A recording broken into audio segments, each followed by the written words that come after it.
কয়টা গরু আছে? একটা। তুমি একাই এভাবে ঘাস প্রতিদিন খাওয়াও গরুকে? জি। ও ভালো লাগে তোমার ঘাস কাটতে? জি। ঘাস কাটতেছে।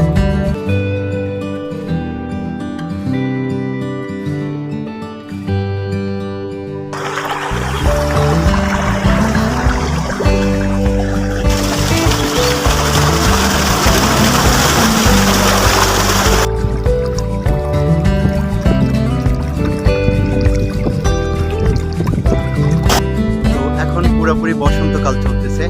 তো এই বসন্তকালে যদিও তীব্র রোদ, তারপরেও যে মৃদু মৃদু বাতাসগুলা আসলে সত্যি একটা অনেক ফিলিংস ভিতরে তৈরি করে।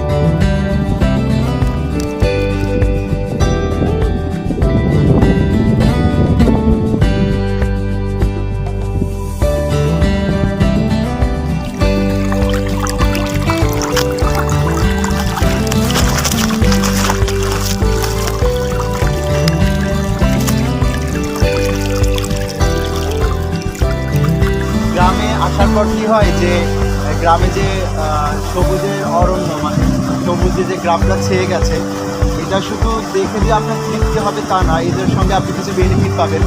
ইম্পর্টেন্ট বেনিফিটটা হলো যে আপনার শরীরে মুক্ত বাতাস লাগবে, আপনার শরীরে হাওয়া লাগবে।